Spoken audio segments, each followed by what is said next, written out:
Hi, everybody. Welcome to another edition of Packers Unscripted from Packers.com. I am Mike Spofford, joined by my partner in crime, Wes Hodkiewicz. We're coming to you here from our studios at Lambeau Field. Wes, the preseason finale is on deck. It is in Buffalo, a noon Central Time kickoff on Saturday.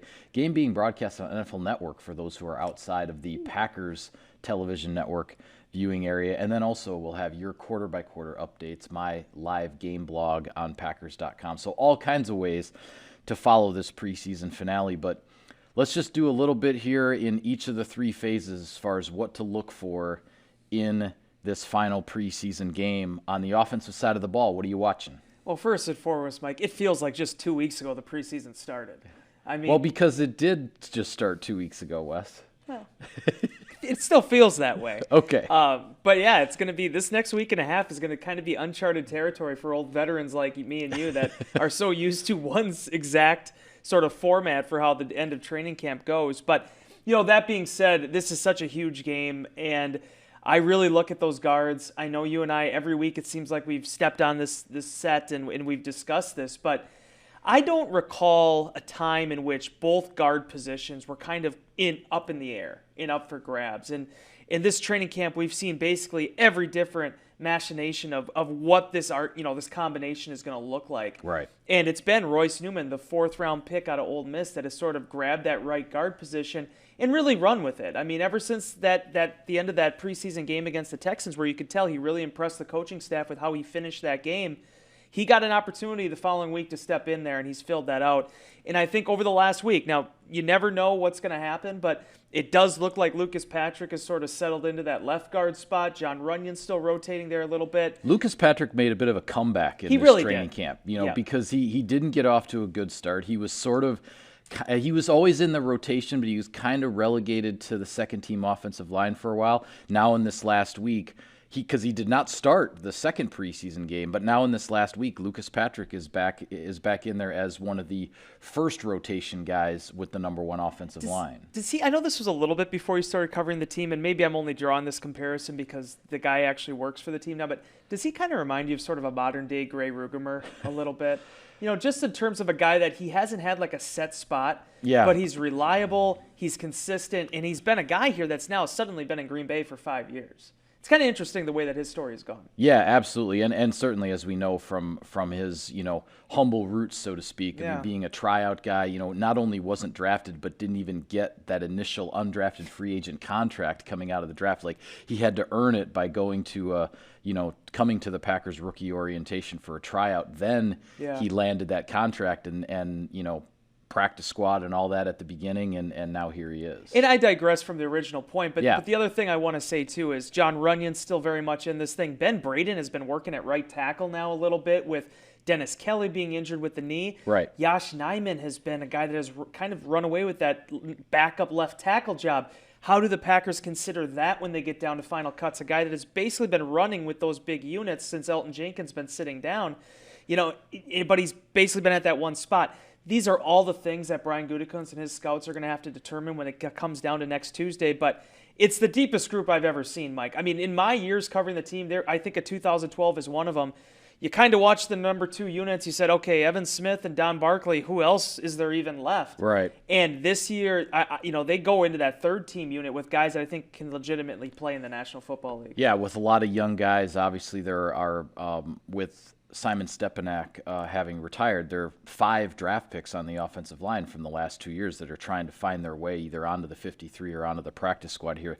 That's all part of the offensive line competition as well. And the other position, obviously, if Jordan Love is healthy enough, this will be an important developmental game for him at quarterback, and we can certainly talk about how things go with him next week. We talked on our last show about the whole decision with Kurt Benkert and the number 3 quarterback, whether that will be 53 or practice squad. Will he be exposed to waivers? The other position that a lot of people obviously will have their eye on is wide receiver. Yeah. And we went into this training camp, Wes, pretty much knowing that the first 5 wide receivers on this roster, barring injury, were set. You have Devontae Adams, Marquez Valdes-Scantling, Allen Lazard, Amari Rodgers, the rookie 3rd-round pick, and then Randall Cobb, the veteran addition who came in right at the start of training camp. Are the Packers going to keep 6? Are they going to keep 7 wide receivers? We will have to see. Devin Funchess will not be one of those wide receivers on the 53. The Packers placed him on injured reserve on Wednesday. So kind of feels like, Malik Taylor has had 2 really solid preseason games. Equanimeous St. Brown has been in and out of practice with injuries, hasn't played in a preseason game yet, could use a really big game on Saturday in Buffalo to state his case. Reggie Begleton, who's in his second training camp here with Green Bay, the former CFL star, who's trying to carve out his spot. And I would have said Juwan Winfrey would be in this mix, except he got injured early in camp after a strong start, and we haven't seen him since then. Yeah. So those are, kind of the guys to be thinking about here as the Packers make their final decisions at that position. The NFL, for the right reasons, does not allow players placed on injured reserve before final cuts to be eligible to be designated returns. So in that regard, Devin Funchess' season with the Green Bay Packers is over. Now, you could reach an injury settlement with him. He'd be then free once he's cleared to go and sign elsewhere. Green Bay, just to give people the full, understanding of this, Green Bay actually can re-sign a guy that reaches an injury settlement, but it has to be 6 weeks after that player is cleared. So it's not looking good in that regard. But, Juwan Winfrey is a really interesting one, too, because he came out so hot, Mike. He was probably one of the big MVPs of the offseason program when the main receivers weren't here, and now he's not been able to practice for a few weeks now. So in this interim, a guy like Malik Taylor reminded everybody, I'm still here, and this is what I have to offer. After Devin Funchess had the really strong performance against the Texans, Malik Taylor, who had a good showing himself against Houston, came back and led the Packers in receiving in that game against the Jets. And Equanimeous St. Brown, I know there's been the injury issues, there's been the knee issues, but this week in practice was running with the ones. I say when St. Brown has been on the practice field, he has been with the front units and getting those reps and making some plays. We just haven't seen him in a preseason game yet because of the injury issues. So to get down to your point, I think they're for sure keeping 6. The question's going to be, for the first time in 6 years, would they keep 7? And the reason they did that back in 2015 is because you had the positional versatility with Ty Montgomery. You look at some of these guys like Tyler Ervin, they allow you to blur the lines a little bit with the numbers, so maybe you could see it happening with Amari Rodgers being on this roster. But no matter which way you slice it, Mike, for these receivers, everybody that suits up and puts the pads on in Buffalo, this is the game of their lifetime to show what they have to offer. Yeah, absolutely. Well, before we switch gears to the defensive side of the ball, a little bit of sponsor business. Wes, Sirius XM NFL Radio delivers hard-hitting analysis and up-to-the-minute NFL news that true football fanatics need 24/7, 365. And at Cousin Subs, we have something for everyone, like our Wisconsin cheese curds, mac and cheese, golden fries, and creamy shakes, all paired with your favorite sub or sub in a bowl. Cousin Subs, we believe in better. I got to say it, Mike. We didn't talk about the last show, but our producer, Matt Arvin, wonderfully known as Marvin, actually sent us a photo, went to a Cousin Subs, got a shake, and I think he was a pretty big fan of it. I do think he gave it the sign of approval, for sure. A thumbs up from Marv somewhere in the studio right now. All right. Well, on the defensive side of the ball, Wes, to me, the position I'm looking at the most that the Packers have to sort out here is the safety position. A veteran, much like we just talked about at wide receiver, with a veteran like Devin Funchess going on IR, a veteran who has been here for several years, Will Redmond, is on injured reserve. We thought at the start of training camp he would probably be the number 3 safety behind Adrian Amos and Darnell Savage, but with Redmond out of the picture because of the injury, suddenly you have 4 very young guys, Henry Black, Vernon Scott, who were both with the team last year, an undrafted rookie a year ago in Black, a 7th-round pick in Scott, and then 2 undrafted rookies this year, Christian Uphoff, Innis Gaines. Now, special teams will factor into these decisions, who's the best fit for sort of a dime defensive back role. All of that factors into this here, but these are 4 young players who now, with Will Redmond going on IR, suddenly have a bigger opportunity than maybe even they envisioned. They really do, and I do think a week from now, all 4 of those guys are going to be wearing a Packers uniform. The only question is whether or not it's the 53 or the practice squad. I totally agree with you. They've all played well, and it's funny, Mike, all these years they've had undrafted guys that have had success at the safety position. You think of Sean Richardson, you think of Chris Banjo, Raven Green the last few years. I don't know if they've ever had as many as they have all at one time. Right, yeah, all battling at once to sort out this roster situation. And they all offer something different. Christian Uphoff was a 6'3" prodigy, from where he came from, and being able to play at that level and now contribute as a special teamer. And we've seen what he's done as a gunner. Ennis Gaines, man, we heard his story this week. I mean, it is Mr. DoorDash. I mean, it is as much of a picking yourself up by your bootstraps and just getting to work story as there is. A guy that was out of football all last year as he was recovering from an ACL. He had a chance to work out. One football team called this football team on his birthday, August 29th. Right. But then had to go the whole fall and into the winter without a contract until the Packers finally signed him to a futures deal. Thump, as he's affectionately known, has been a thumper throughout training camp. Not without flaw, but you can see the motor in that young man and what pushes him. And Henry Black has just been a model of consistency. When Redmond was down, Black was the one on the back end. And for him to be able to be the guy that he's been since he's come in the door, they're so deep. Vernon Scott, unfortunately, has had the hamstring injury, so he's been down, but a lightning-quick, big-bodied safety that has played well in the past for Green Bay. A really difficult decision lies ahead for the Packers on how they handle that position. Yeah, earlier in training camp, as far as some of those sub-packages on defense, we were seeing Henry Black and Vernon Scott getting some opportunities there. Then with Scott being injured and not being able to practice for a while, then Black was really getting more of those. But then we've seen Christian Uphoff and Ennis Gaines, not only getting some snaps on defense, but then also trying to make their mark on special teams.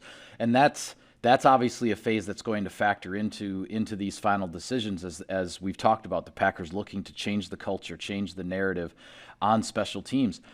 And one of those young guys who is trying to land a roster spot here with his special teams ability is the rookie 6th-round pick, the linebacker out of Boston College, Isaiah McDuffie. And this preseason finale in Buffalo is a really interesting story for him because, as you will have a story posted on Friday on our website on Packers.com, he's heading back to the stadium in Buffalo where he won a state high school football championship with his father as his football coach. Yeah, it's a really fascinating story. His dad, Steve, a longtime coach now at Bennett High School. The way that the New York system works with actually high school athletics, took a long time for the Buffalo public schools to get integrated into what Wisconsin would refer to as like the WIAA. And what the way that this played out for them is it's called the section. They were in a section 6, which is like the best of that region, Western New York. And for them, they went 3 years in a row, and they had to play at what I believe at that time would be New Era Field, the Buffalo Bills Stadium. That's where the game was played. The first year they go, his sophomore year, Isaiah's sophomore year, they lose on a Hail Mary with 1 second to go in the game. Wow. His second year, they go back, and they lose in overtime. They get the touchdown, but go for 2. The opponent gets the touchdown, kicks the field goal, wins. And both times, it was incredible listening to Steve tell this story. A lot of kids are down. There's a lot of emotion. There's disappointment after the first time. Isaiah was the one, and you can see the way he speaks, you can see the way he acts. He is about as even keel as it gets in terms of the human being, in terms of a person. He was the guy saying, we got to get back to work. We have to come back. Next year is our year. Finish. That whole last season, his senior year in 2016, they wanted to finish. They came back the following year, beat Star Point, finally won that game, a moment that still brings tears to Steve's eyes. And this weekend, they actually played one other time. They played 4 times because then they played the state semifinal there after that. But this will be the 5th time Isaiah McDuffie gets to play inside that stadium. He's having about 50, mostly family, a few friends, but 50 family members that'll be in attendance there. He grew up in Buffalo, the city of Buffalo. He is Buffalo through and through.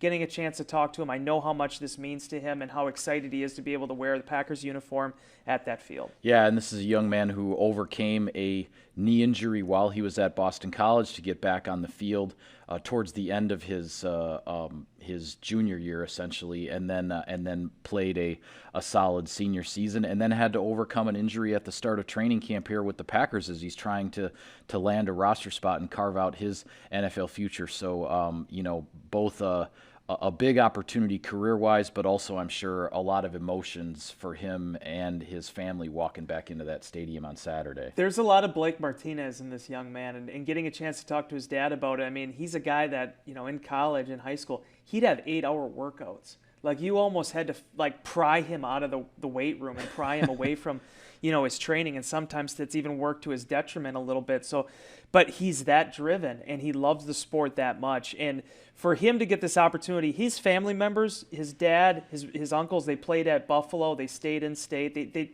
went to some other schools, but ultimately finished up at Buffalo. They had some looks at the NFL. Isaiah was the first one to get drafted, though. Okay. And that means a world to him. And for them to get this opportunity, Steve was even saying it during our interview, and he's like, I want to thank the head coach. I want to thank the GM. I want to thank everybody, the Green Bay Packers, for giving my son a chance to live out his dream. And, a week from now, hopefully, in his case, trying to make this 53-man roster. Yeah, well, the preseason finale is on Saturday. The roster cuts are due to the league on Tuesday, and then we shift into regular season mode from there. So with that, we'll call it a wrap on this edition of Packers Unscripted. Be sure to follow all of our coverage of that last preseason game and the conclusion of training camp, roster cuts, all of that.